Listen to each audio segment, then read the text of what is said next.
Hi, hello, welcome. This is Let's Talk About Myths, baby. And once more, I am Liv and back with another reading episode of The Fall of Troy. I'm so thrilled to have been able to put so many of these back to back, both because they're, I think, a little better this way. We don't lose sight of what's been happening quite so easily. But also because, frankly, I mean, as you all probably have heard, I really stretched myself too thin. I literally burnt myself out. I thought I understood burnout generally, and then it's like, oh, no, that was burnout. And I'm just now coming out of it with the help of pharmaceuticals, which means that I just did not have a lot of conversations prepared, and I've got travel that was booked before I completely broke down. And so now I'm just trying to come up with enough episodes to make that work. Now I'm just rambling. We are here with more of The Fall of Troy, where we last left off in this epic work. Ajax had died. He fell on his sword after the shame of the madness that was inflicted on him by Athena. It was very sad. And then a son of Heracles, or Hercules in this translation, joined the Trojans for the fight. His name is Eurypylus, and he seems like quite the threat to the Greeks. But meanwhile, two Greeks, Odysseus and Diomedes, are off in search of Achilles' son. We haven't heard his name yet, but it's Neoptolemus. I'm assuming it is in this epic, but it's usually Neoptolemus. I think there's another name. That's why I say that. Neoptolemus is a guy. He's on the island of Skyros. This is where Achilles hid out with the help of his mother when she didn't want him joining the Trojan War. There's a whole story to that, but essentially he fathered a child there. And now they're off in search of this kid in the desperate hopes that he will prove the Greeks' salvation. And since we all know how this goes in the end, he does pretty well.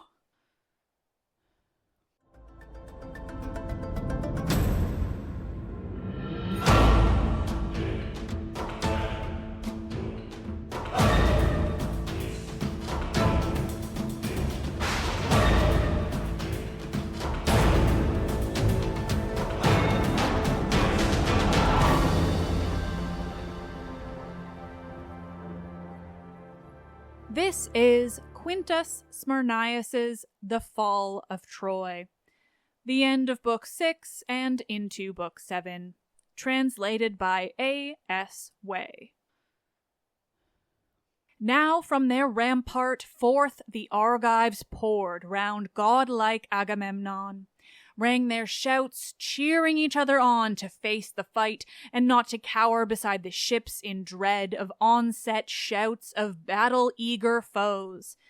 They met those charging hosts with hearts as light as calves bear, when they leap to meet the kine down-faring from hill pastures in the spring unto the steading, when the fields are green with corn blades, when the earth is glad with flowers, and bowls are brimmed with milk of kine and ewes, and multitudinous lowing far and near uprises, as the mothers meet their young, and in their midst the herdsman joys. So great was the uproar that rose when met the fronts of battle. Dread it rang on either hand. Hard strained was then the fight. Incarnate strife stalked through the midst with slaughter, ghastly faced, crashed bull-hide shields and spears and helmet crests meeting, the brass flashed out like leaping flames, bristled the battle with the lances, earth ran red with blood, as slaughtered heroes fell and horses mid a tangle of shattered ears, some yet with spear wounds gasping, while on them others were falling. Through the air up-shrieked an awful, indistinguishable roar, for on both hosts fell iron-hearted strife. Here were men hurling cruel, jagged stones, there speeding arrows and new-whetted darts, there with the axe or twybill hewing hard, slashing with swords and thrusting out with spears, their mad hands clutched all manner of tools of death. At first, the Argives bore the ranks of Troy backwards a little, but they rallied, charged, leapt on the foe, and drenched the field with blood. Like a black hurricane rushed Eurypylus, cheering his men on, hewing Argives down awelessly. Measureless might was lent to him by Zeus for a grace to glorious Hercules. Nereus, a man in beauty like the gods, his spear long-shafted, stabbed beneath the ribs, down on the plain he fell. Forth streamed the blood, drenching his splendid arms, drenching the form glorious of mold, and his thick clustering hair. There, mid the slain in dust and blood, he lay, like a young, lusty olive sapling, which a river rushing down in roaring flood, tearing its banks away and cleaving wide a chasm channel, has disrooted. Low it lies, heavy-blossomed. So lay then the goodly form, the grace of loveliness of Nereus on earth's breast. But over the slain loud rang the taunting of Eurypylus. Lie there in the dust, your beauty marvelous naught has availed you. I have plucked you away from life to which you were so fain to cling. Rash fool, who did defy a mightier man unknowing? Beauty is no match for strength.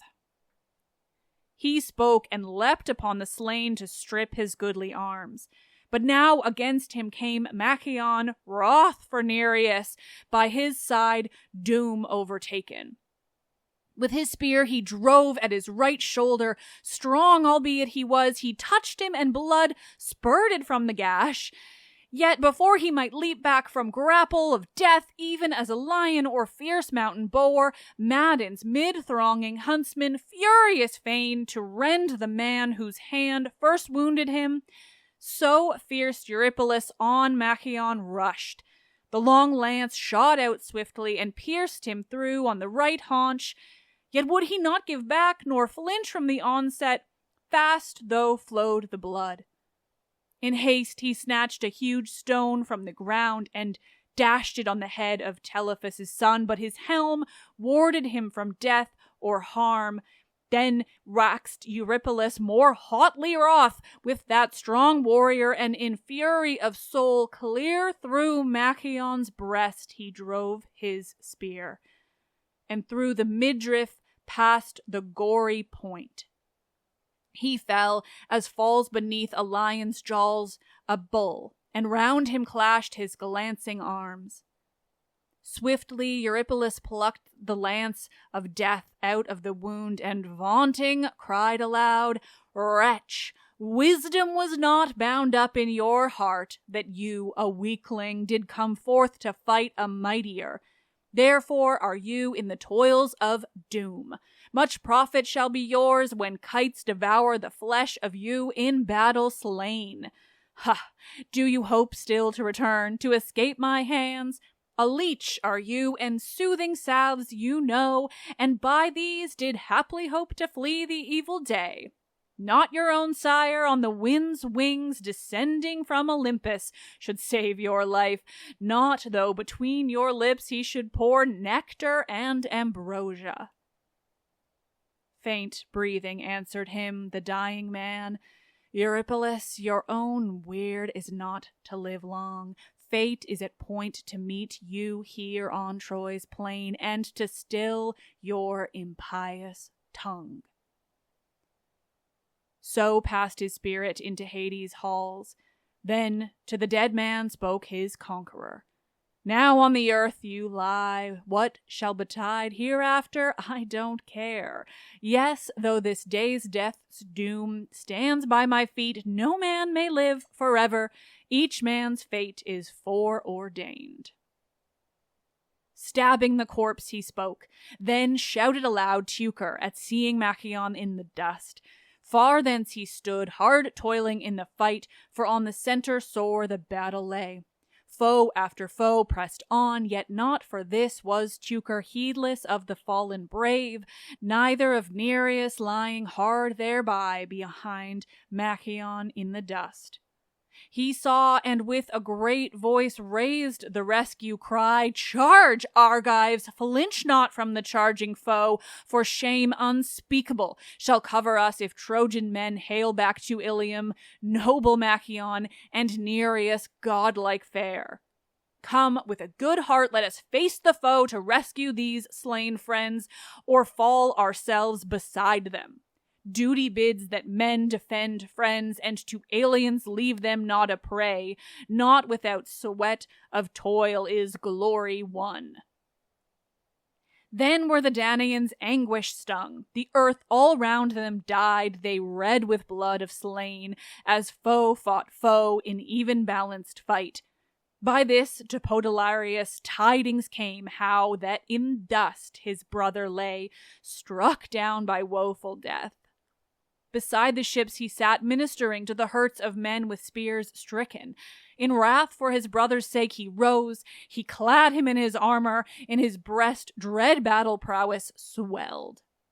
For conflict grim he panted, boiled the mad blood round his heart, he leapt amidst the foemen. His swift hand swung the snake-headed javelin up, and hurled, and slew with its winged speed Agamestor's son Clytus. A bright-haired nymph had given him birth beside Parthenius, whose quiet stream fleets smooth as oil through green lands, till it pours its shining ripples to the Euxine sea. Then by his warrior brother laid he low Lassus, whom Pronoe, fair as a goddess, bore beside Nymphaeus' stream, hard by a cave, a wide and wondrous cave, sacred, it is men say, unto the nymphs, even all that haunt the long-ridged Paphlagonian hills, and all that by full-clustered Heraclea dwell. That cave is like the work of gods, of stone in manner marvelous molded. Through it flows cold water crystal clear. In niches round stand bowls of stone upon the rugged rock, seeming as they were wrought by carvers' hands. Statues of wood gods stand around, fair nymphs, looms, distaffs, all such things as mortal craft fashions. Wondrous seem they unto men which pass into that hallowed cave. It has up-leading and down-leading doorways, facing the one the wild north's shrilling blasts, and the one the dank rain-burdened south. By this do mortals pass beneath the nymph's wide cave. But that is the immortal's path, no man may tread it, for a chasm deep and wide, down-reaching unto Hades, yawns between. This track the blessed gods may alone behold. So died a host on either side that warred over Machaon and Aglaea's son. But at the last, through desperate wrestle of fight, the Danaans rescued them. Yet few were they which bore them to the ships by bitter stress of conflict, were the more part compassed round, and needs must still abide the battle's brunt. But when full many had filled the measure up of fate, mid tumult, blood and agony, then to their ships did many Argives flee, pressed by Eurypylus hard, an avalanche of havoc. Yet a few abode the strife round Ajax and the Atridae rallying, and haply these had perished all, beset by throngs on throngs of foes on every hand, had not Oileus' son Ajax stabbed with his spear between shoulder and breast war-wise Polydamas. Forth gushed the blood, and he recoiled a space. Then Menelaus pierced Deiphobus by the right breast, that with swift feet he fled. And many of that slaughter-breathing throng were slain by Agamemnon. Furiously he rushed on godlike Ithacus with the spear, but he shrank from the forefront back mid-friends. But when Eurypylus, the battle-stay, marked how the ranks of Troy gave back from fight, he turned him from the host that he had chased even to the ships, and rushed with eagle swoop on Atreus' strong sons and Oileus' seed, stout-hearted, who was passing fleet of foot and in flight peerless. Swiftly he charged on these, grasping his spear, long-shafted. At Iris' side charged Paris, charged Aeneas, stout of heart, who hurled a stone exceeding huge, that crashed on Ajax's helmet. Dashed to the dust he was, yet gave not up the ghost whose day of doom was fate ordained amidst Caphareus' rocks on the home voyage. Now his valiant men out of the foe's hands snatched him, bore him thence, scarce drawing breath, to the Achaean ships. And now the Atreid kings, the war-renowned, were left alone. And murder-breathing foes encompassed them, and hurled from every side whatever their hands might find, the deadly shaft, some showered, some the stone, the javelin some. They in the midst, turned this way and that, as boars or lions compassed round with pails on that day when kings gather to the sport the people, and have penned the mighty beasts within the toils of death.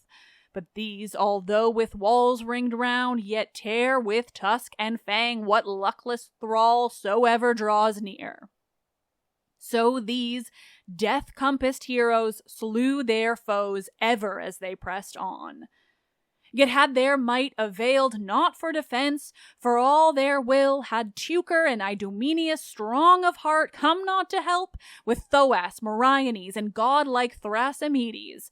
They which shrank erewhile before Eurypylus, yes, had fled unto the ships to escape the crushing doom, but that in fear for Atreus' sons they rallied against Eurypylus.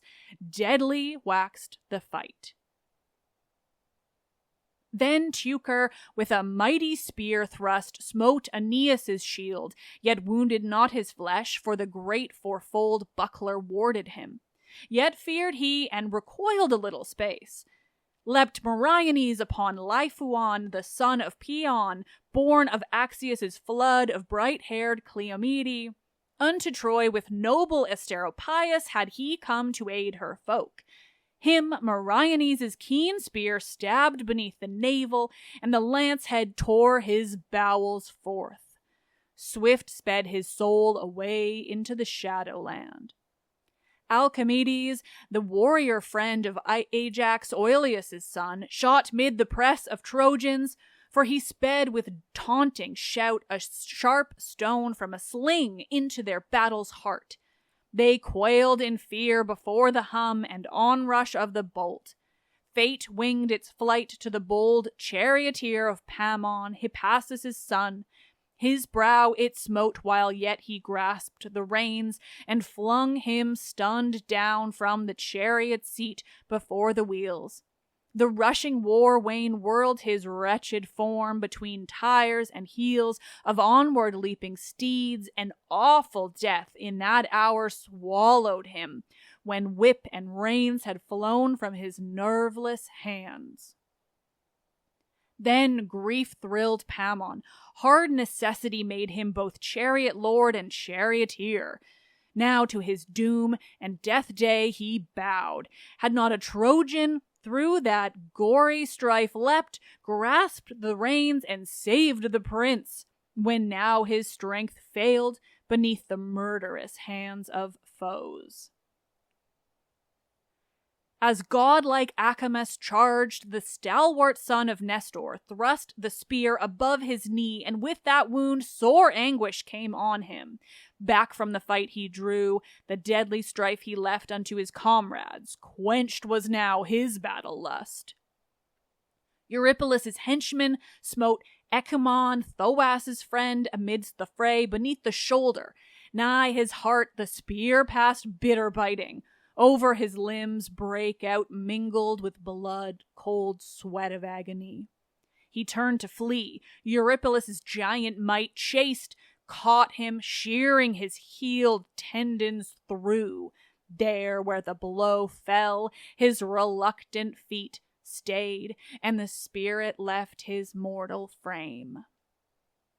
Thoas pricked Paris with quick thrusting spear on the right thigh. Backward a space he ran for his death-speeding bow, which had been left to the rearward of the fight.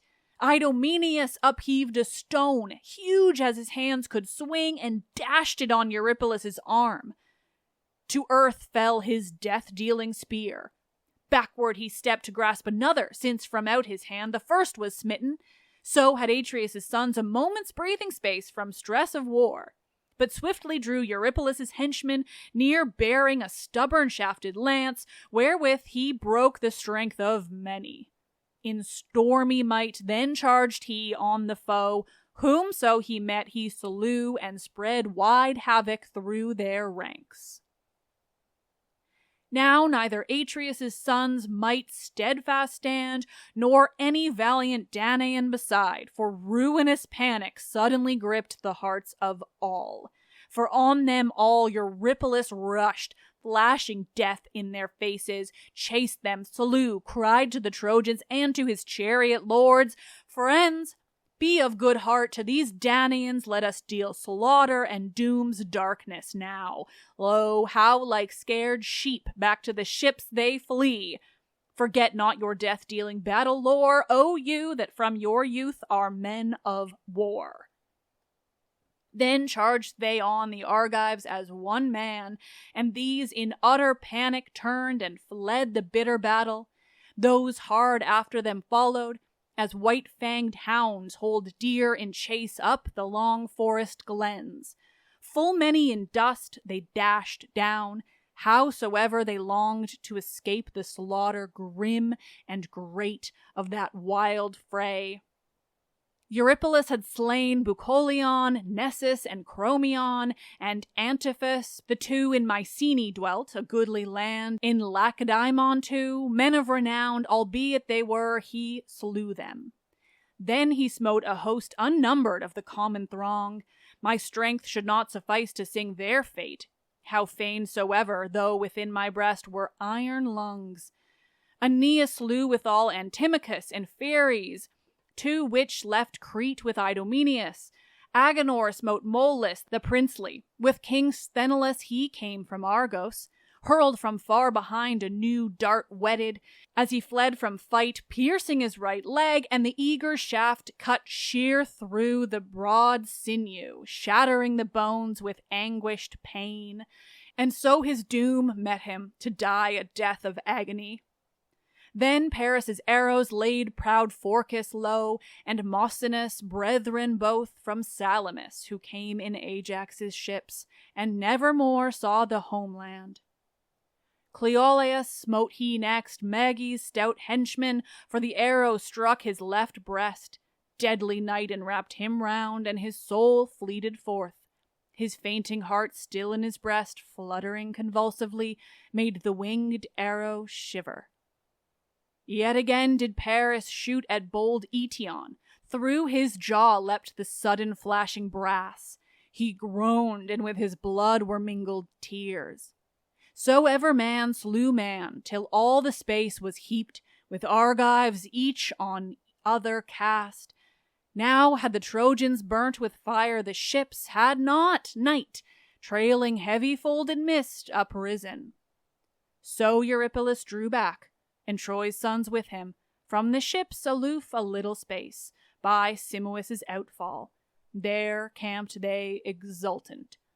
But amidst the ships flung down upon the sands, the Argives wailed, heart-anguished for the slain, so many of whom dark fate had overtaken and laid in dust.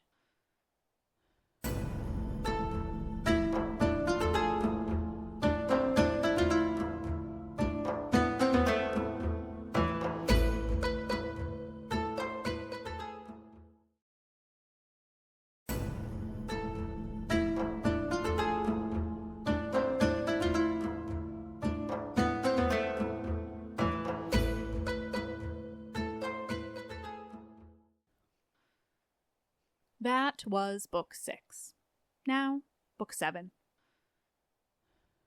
When heaven hid his stars, and dawn awoke outspraying splendor, and night's darkness had fled, Then, undismayed, the Argive warriors' sons marched forth without the ships to meet in fight Eurypylus, save those that tarried still to render to Machaon midst the ships death dues, with Nereus, who in grace and goodlihead was like the deathless ones, yet was not strong in bodily might.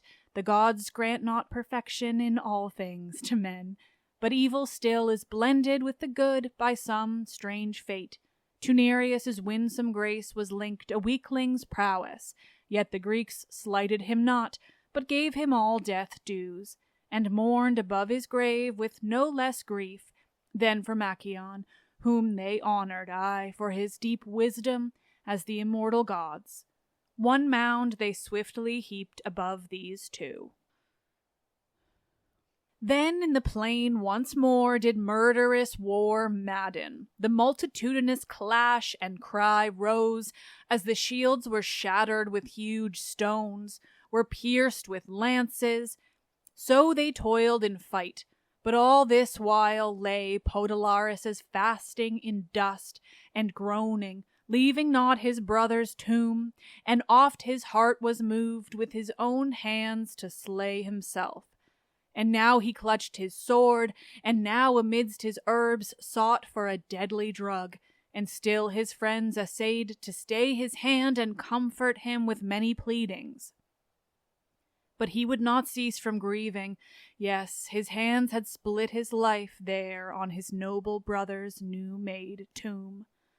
But Nestor heard thereof, and sorrowed sore in his affliction, and he came on him as now he flung him on that woeful grave, and now was casting dust upon his head, beating his breast, and on his brother's name crying, while thralls and comrades round their lord groaned, and affliction held them one and all.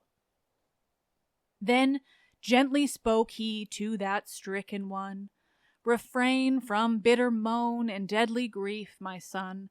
It is not for a wise man's honor to wail, as does a woman, over the fallen. You shall not bring him up to light again, whose soul has fleeted, vanishing into air, whose body fire has ravined up, whose bones earth has received. His end was worthy his life.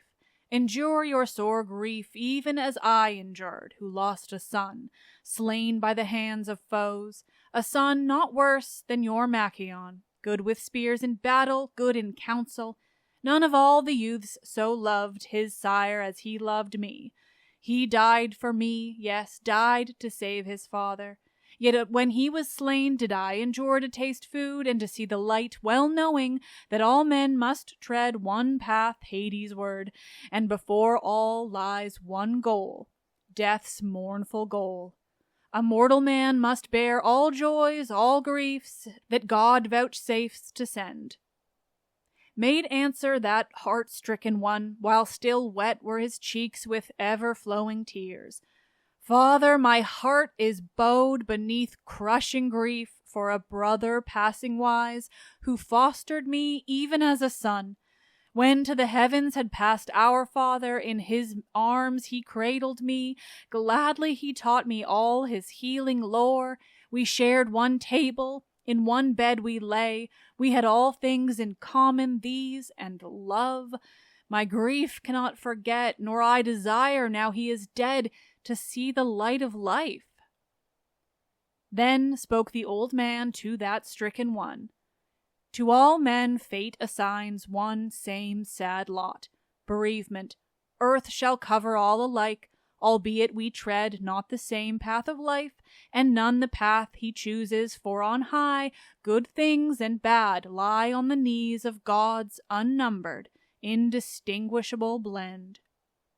These no immortal sees, they are veiled in mystic cloud folds.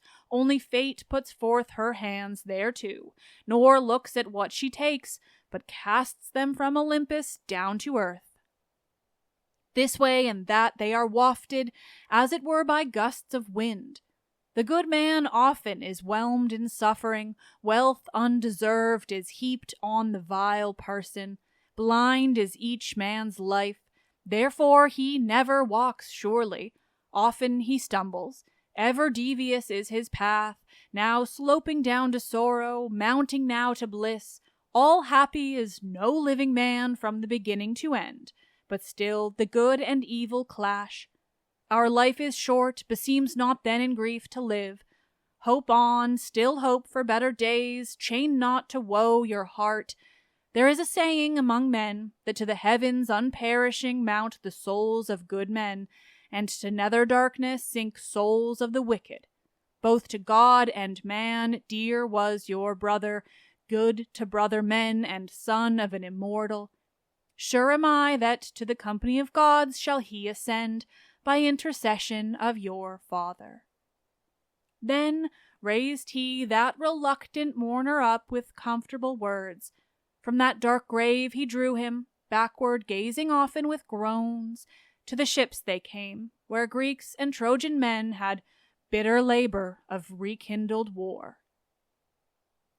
Eurypylus there, in dauntless spirit, like the war god, with mad raging spear and hands resistless, smote down hosts of foes. The earth was clogged with dead men, slain on either side. On strode he amidst the corpses, awelessly he fought, with blood bespattered hands and feet. Never a moment from grim strife he ceased. Peneleos, the mighty-hearted, came against him in the pitiless fray. He fell before Eurypylus' spear. Yes, many more fell around him. Ceased not those destroying hands, but wrathful on the Argives still he pressed, as when of old, on Pholoe's long-ridged heights upon the centaurs, terrible Hercules rushed, storming in might, and slew them, passing swift and strong and battle-cunning though they were. So rushed he on, so smote he down the array, one after other of the Danaan spears. Heaps upon heaps, here, there, in throngs they fell, strewn in the dust. As when a river in flood comes thundering down, banks crumble on either side to drifting sand. On seaward rolls the surge, tossing wild crests, while cliffs on every hand ring crashing echoes, as their brows break down beneath long leaping roaring waterfalls, and dikes are swept away. So fell in dust the war-famed Argives by Eurypylus slain, such as he overtook in that red rout. Some few escaped, whom strength of fleeing feet delivered, yet in that sore strait they drew Peneleos from the shrieking tumult forth, and bore to the ships, though the with swift feet themselves were fleeing from ghastly death, from pitiless doom. Behind the rampart of the ships they fled in huddled rout. They had no heart to stand before Eurypylus, for Hercules, to crown with glory his son's stalwart son, thrilled them with panic. There behind their wall they cowered, as goats to leeward of a hill shrink from the wild cold rushing of the wind that brings snow and heavy sleet and haft. No longing for the pasture tempteth them over to the brow to step and face the blast, but huddling, screened by rock, wall, and ravine, they abide the storm, and crop the scanty grass under dim copses thronging, till the gusts of that ill wind shall lull. So by their towers, screened, did the trembling Danaans abide, Telephus' mighty son. Yes, he had burnt the ships, and all that host had he destroyed, had not Athena, at the last, inspired the Argive men with courage. Ceaselessly from the high rampart hurled they at the foe with bitter biting darts, and slew them fast, and all the walls were splashed with reeking gore, and aye went up a moan of smitten men. So fought they. Night long, day long fought they on, Chetians, Trojans, battle-biding Greeks fought, now before the ships, and now again round the steep wall, with fury unutterable. Yet even so, for 2 days did they cease from murderous fight. For to Eurypylus came a Danaan embassage, saying, From the war forbear we, while we give unto the flames the battle slain. So hearkened he to them, from ruin reeking strife forbore the hosts, and so their dead they buried, who in dust had fallen. Chiefly the Achaeans mourned Peneleos. Over the mighty dead they heaped a barrow broad and high, a sign for men of days to be. But in a several place the multitude of heroes slain they laid, mourning with stricken hearts. On one great pyre they burnt them all, and buried in one grave. So likewise from thence the sons of Troy buried their slain. Yet murderous strife slept not, but roused again Eurypylus' dauntless might to meet the foe. He turned not from the ships, but there abode, and fanned the fury of war.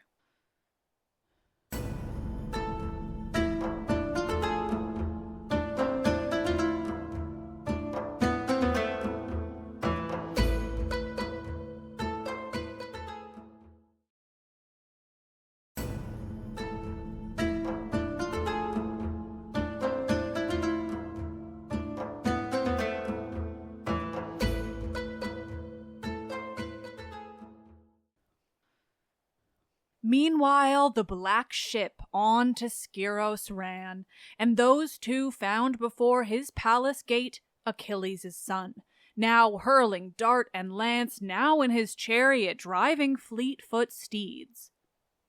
Glad were they to behold him practicing the deeds of war, albeit his heart was sad for his slain father, of whom had tidings come before this.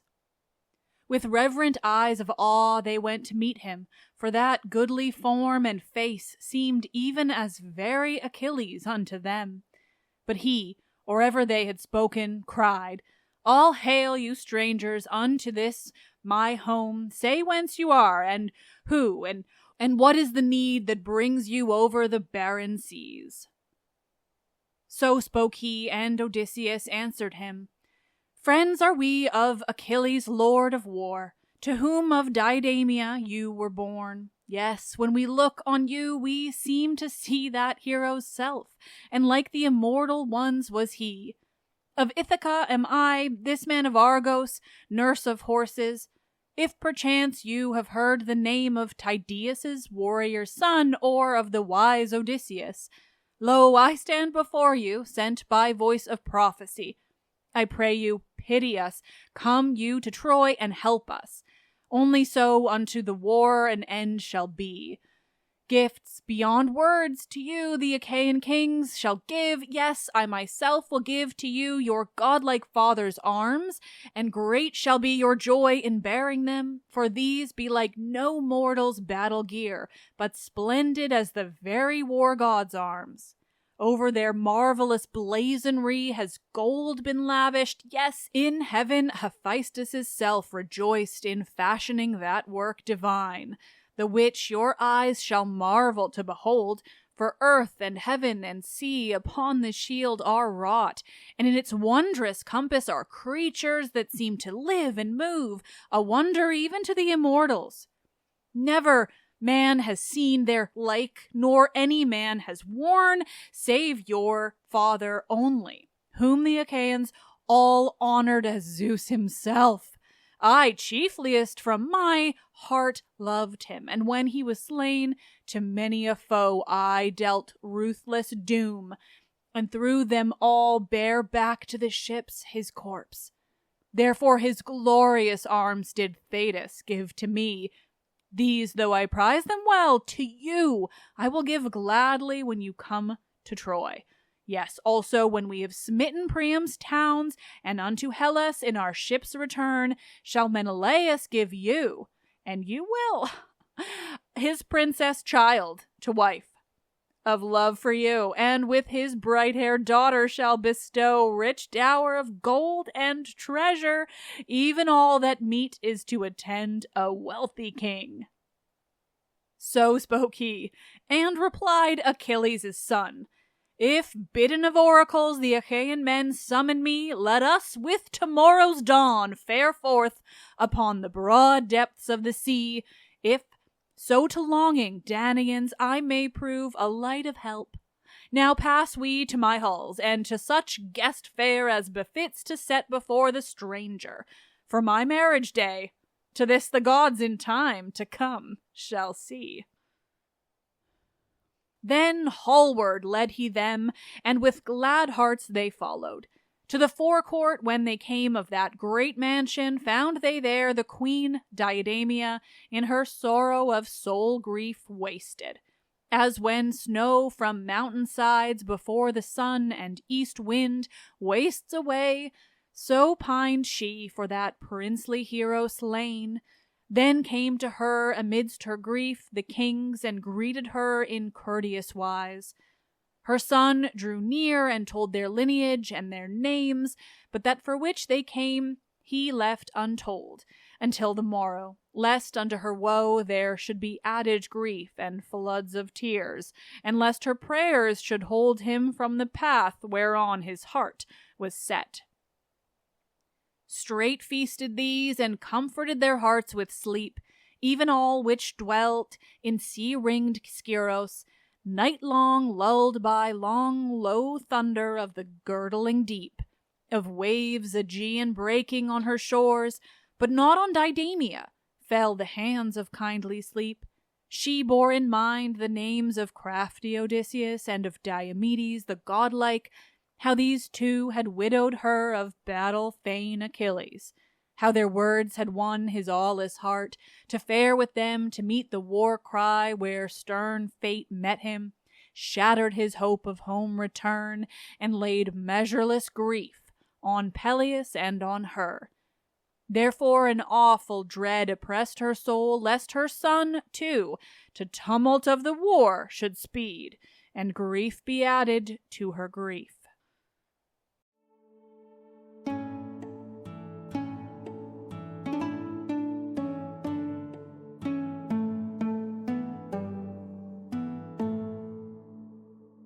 Dawn climbed the wide-arched heaven. Straightway they rose from their beds. Then Diademia knew, and on her son's broad breast she cast herself and bitterly wailed. Her cry thrilled through the air as when a cow loud lowing mid the hills seeks through the glens her calf, and all around echo long ridges of the mountain steep. So on all sides from dim recesses rang the hall, and in her misery she cried, Child, wherefore is your soul now on the wing to follow strangers unto Ilium, the fount of tears, where perish many in fight, yes, cunning men in war and battle grim? And you are but a youth, and have not learned the ways of war which save men in the day of peril. Listen to me, abide here in your home, lest evil tidings come from Troy to my ears, that you in fight have perished. For my heart says, never you shall return from battle toil. Not even your father escaped the doom of death, he, mightier than you, mightier than all heroes on earth. Yes, and a goddess's son, but was in battle slain. All through the wiles and crafty counsels of these very men who now to woeful war be kindling you.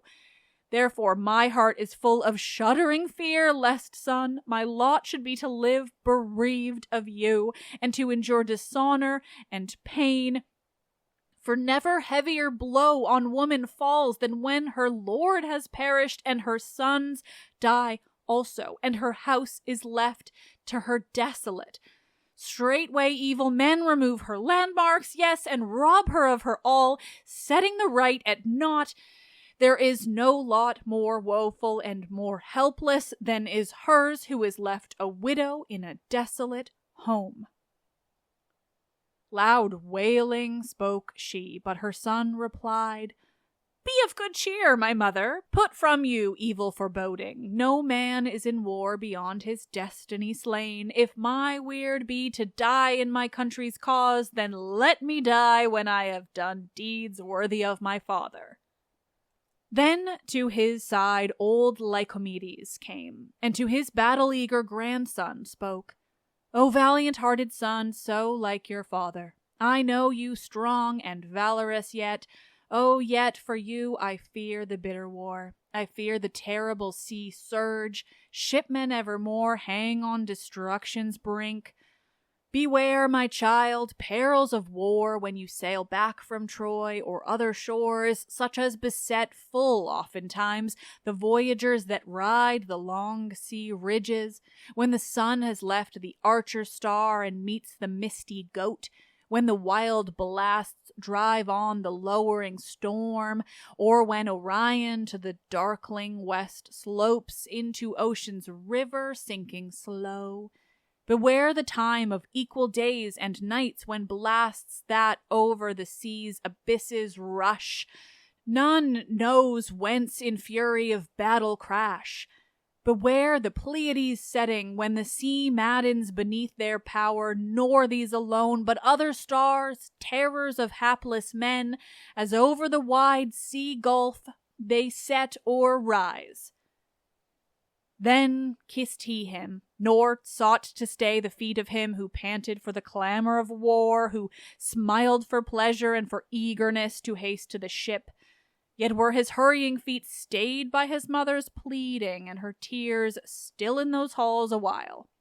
As some swift horse is reined in by his rider when he strains into the race course, and he neighs and champs the curbing bit, dashing his chest with foam, and his feet, eager for the course, are still never. His restless hooves are clattering. His mane is a stormy cloud. He tosses high his head with snortings, and his lord is glad. So reigned his mother back, the glorious son of battle-stay Achilles. So his feet were restless, so the mother's loving pride joyed in her son, despite her heart-sick pain. 1,000 times he kissed her, then at last left her alone with her own grief and moan there in her father's halls.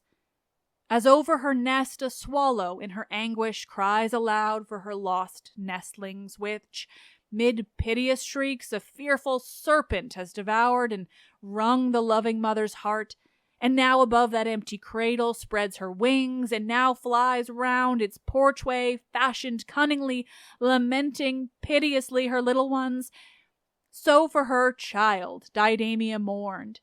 Now on her son's bed did she cast herself, crying aloud against his door post. Now she leaned and wept. Now laid she in her lap those childhood's toys, yet treasured in her bower, wherein his babe heart joyed long years agone.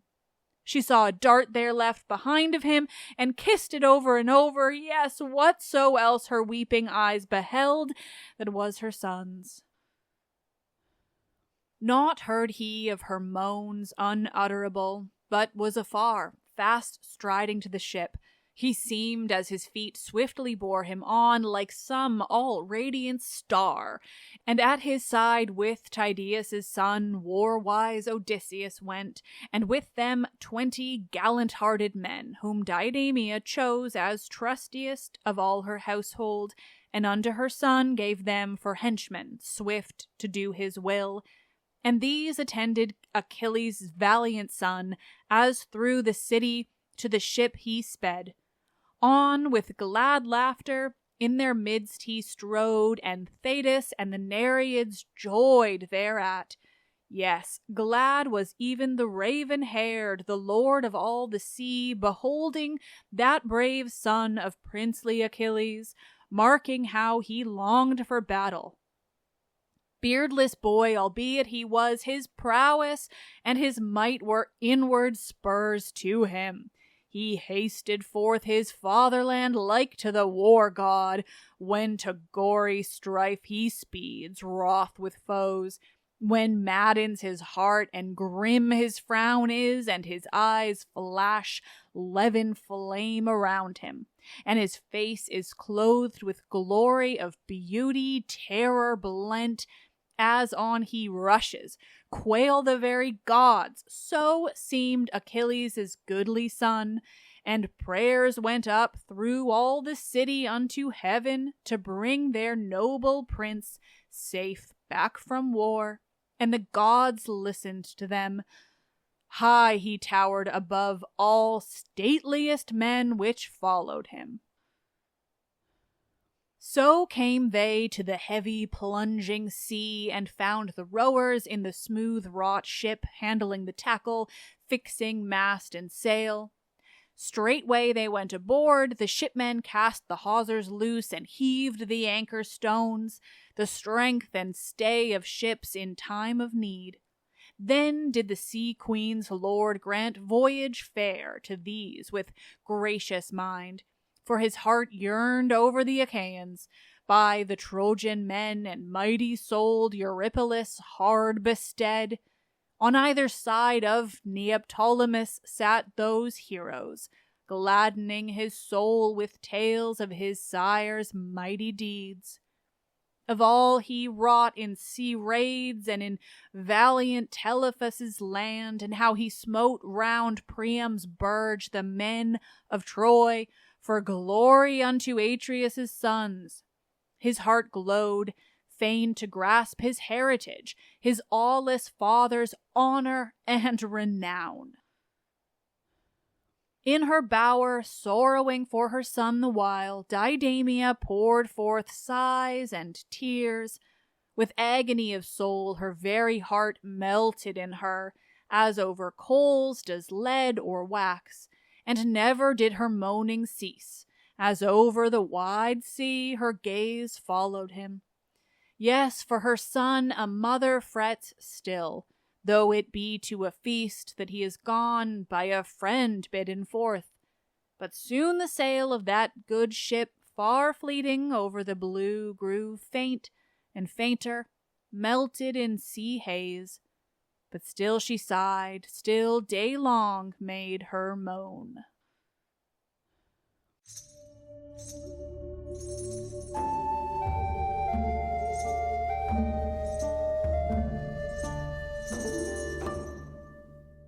On ran the ship before a following wind, seeming to skim the myriad surging sea, and crashed the dark wave either side the prow.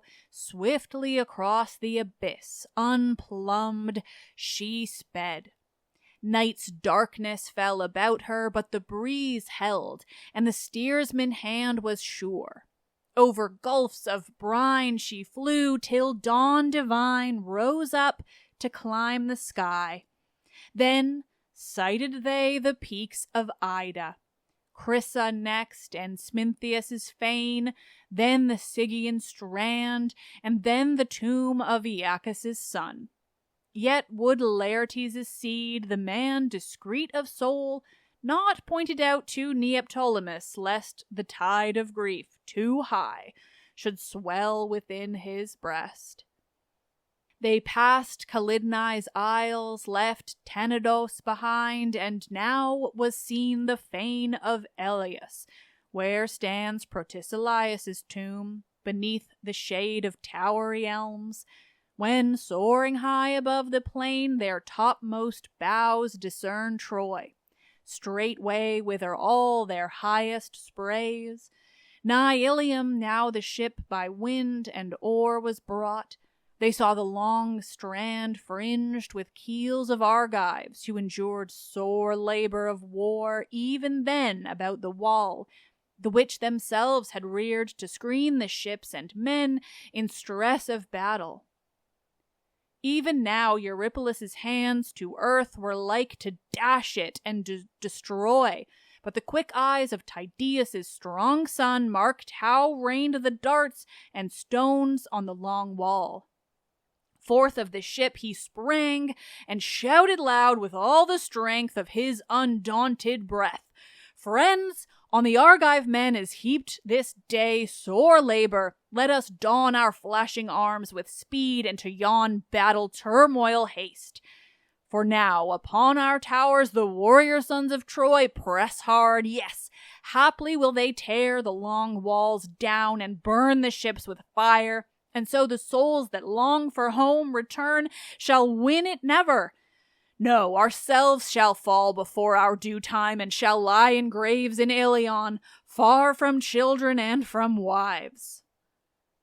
All as one man down from the ships they leapt, for trembling seized on all for that grim sight, on all save aweless Neoptolemus, whose might was like his father's lust of war swept over him. To Odysseus' tent in haste they sped, for close it lay to where the ship touched land. About its walls and hung great store of change of armor, of wise Odysseus some, and rescued some from gallant comrades slain. Then did the brave men put on goodly arms, but they in whose breasts faintly are beat their hearts must don the worser. Odysseus stood arrayed in those which came with him from Ithaca. To Diomedes he gave fair battle gear, stripped in time from mighty Socus slain. But in his father's arms Achilles, his son, clad him, and lo, he seemed Achilles himself. Light on his limbs and lapping close they lay, so cunning was Hephaestus' workmanship, which for another had been a giant's arms. The massive helmet cumbered not his brows. Yes, the great Pelian spear shaft burdened not his hand, but lightly swung he up on high the heavy and tall lance, thirsting still for blood.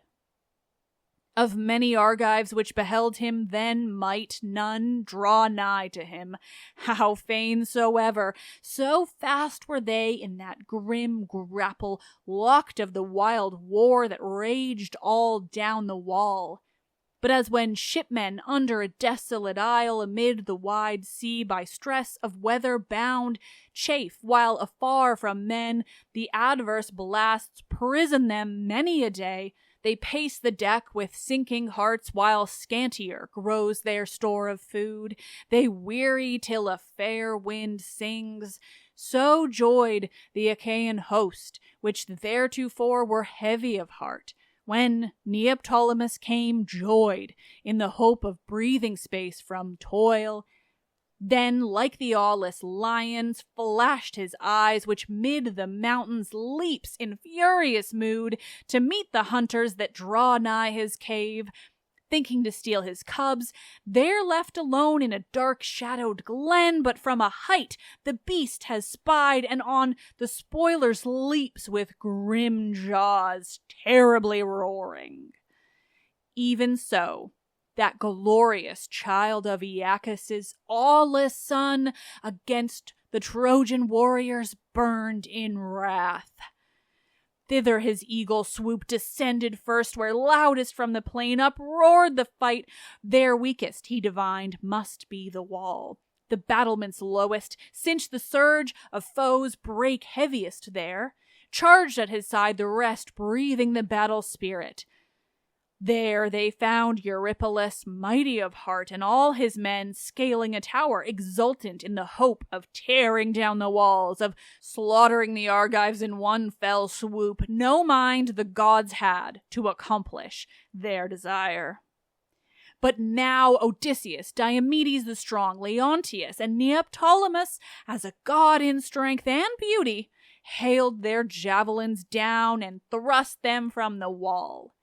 As dogs and shepherds by shouting and hard fighting drive away strong lions from a steading, rushing forth from all sides, and the brutes with glaring eyes pace to and fro, with savage lust for blood of calves and kine, their jaws are slathering, yet must their onrush give back from the hounds and fearless onset of the shepherd folk. So from these new defenders shrank the foe, a little, far as one may hurl a stone exceeding great, for still Eurypylus suffered them not to flee far from the ships, but cheered them on to bide the brunt, until the ships be won and all the Argives slain. For Zeus with measureless might thrilled all his frame.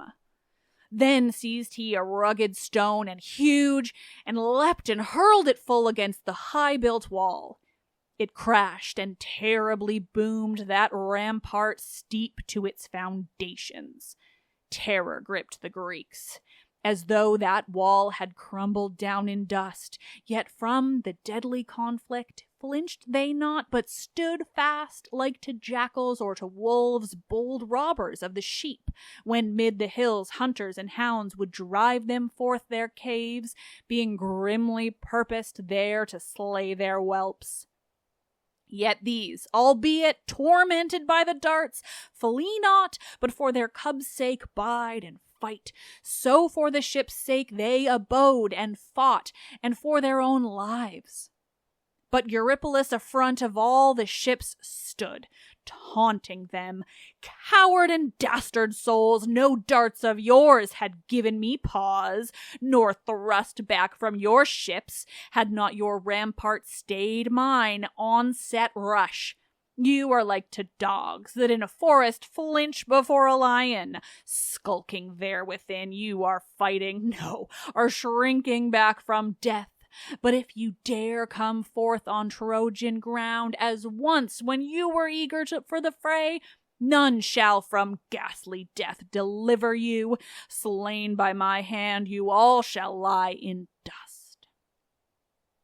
So did he shout a prophecy unfulfilled, nor heard doom's chariot wheels fast rolling near, bearing swift death at Neoptolemus's hands, nor saw death gleaming from his glittering spear. Aye, and that hero paused not now from fight, but from the ramparts smote the Trojans. From that death leaping from above, they quailed in tumult around Eurypylus. Deadly fear gripped all their hearts, as children cower about a father's knees when thunder of Zeus crashes from cloud to cloud, when all the air shudders and groans. So did the sons of Troy and those Cataeans round their great king cower ever as Prince Neoptolemus hurled.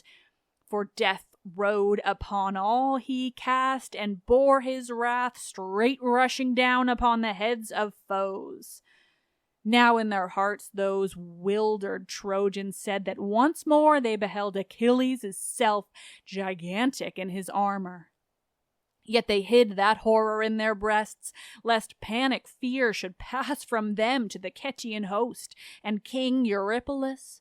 So on every side they wavered between the stress of their hard strait and that blood-curdling dread, between shame and fear, as when men treading a precipitous path look up and see adown the mountain slope a torrent rushing on them, thundering down the rocks, and dare not meet its clamorous flood, but hurry shuddering on, with death in sight, holding as naught the perils of the path.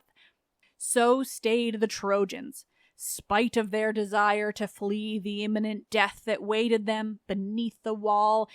Godlike Eurypylus, yes, cheered them on to fight. He trusted still that this new mighty foe would weary at last with toil of slaughter. But he wearied not. That desperate battle labor's Pallas saw, and left the halls of heaven incense sweet, and flew over mountain crests. Her hurrying feet touched not the earth, borne by the air divine in form of cloud wreaths, swifter than the wind. She came to Troy, she stayed her feet upon Sigeum's windiness. She looked forth thence over the ringing battle of dauntless men, and gave the Achaeans glory. Achilles' son beyond the rest was filled with valor and strength, which win renown for men in whom they meet. Peerless was he in both. The blood of Zeus gave strength, to his father's valor was he heir. So by those towers he smote down many a foe. And as a fisher on the darkling sea, to lure the fish to their destruction, takes within his boat the strength of fire, His breath kindles it to a flame, till round the boat glares its splendor, and from the black sea darts up the fish, all eager to behold the radiance. For the last time, for the barbs of his three-pointed spear, as up they leap, slay them. His heart rejoices over the prey. So that war king Achilles, his glorious son, slew hosts of onward rushing foes around that wall of stone. Well fought the Achaeans all, here, there, adown the ramparts. Rang again the wide strand, and the ships, the battered walls groaned ever.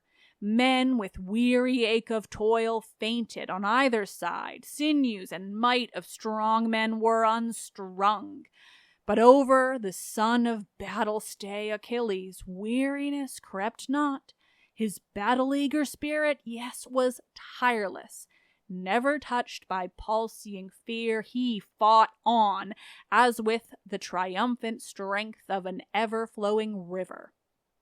Though it roll between blazing forests, though the maddening blast roll stormy seas of flame, it fears not.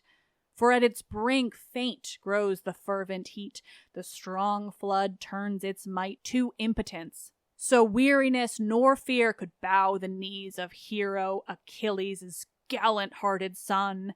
Still as he fought, still cheered his comrades on, of myriad shafts sped at him, none might touch his flesh, but even as snowflakes on a rock fell vainly ever, wholly screened was he by broad shield and strong helmet, gifts of a god. In these exulting did the Aeacid son stride all along the wall, with ringing shouts, cheering the dauntless Argives to the fray, being their mightiest far, bearing a soul insatiate of the awful onset cry, burning with one strong purpose, to avenge his father's death. The Myrmidons in their king exulted, roared the battle round the wall.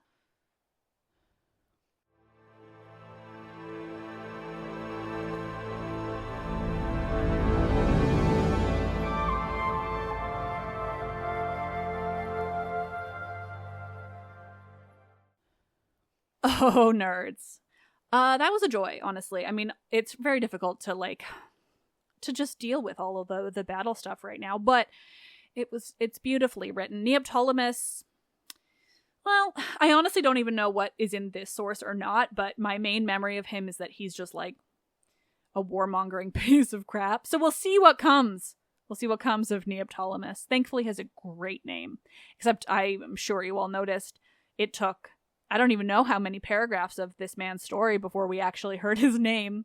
It was just Achilles' son. I think I said the name Neoptolemus once in that reading. Anyway, that's his name. He's wild. And next time, well, I guess evidence of he's wild. I'm hoping I'm right about this source. It's mostly just what I remember from. I don't know the last time I've talked about him because he's just not my favorite. I'm now rambling. Thank you all so much for listening. These reading episodes are fun and they make me feel like I am productive and I've got stuff ready because again, I am going to be traveling, something I planned so long ago before my whole entire world exploded and I'm just now trying to figure out how to do it. So I've got 15 episodes to prepare in the next 7 days. We're gonna do it. Thank you all so much for listening. Let's Talk About Myths, Baby is written and produced by me, Liv Albert. Michaela Smith is the Hermes to my Olympians, my assistant producer. Laura Smith is the audio engineer and production assistant, but she can't make my voice sound better than it does right now because this is 2 episodes recorded in an afternoon. Select music in this episode was by Luke Chaos. The podcast is part of the iHeart Podcast Network. Listen on Spotify or Apple or wherever you get your podcasts. Help me continuing the show. I don't know why I said it like that. Anyway, patreon.com/mythsbaby. That's enough. Thank you all so much for listening. I am just I feel like I'm back in a way that the world is still on fire and everything's still really depressing, but I don't feel like I'm going to melt into the earth in complete nonsense sadness. So I'm pretty psyched. Thank you all again. I'm gonna stop now. I am Liv, and I love this shit.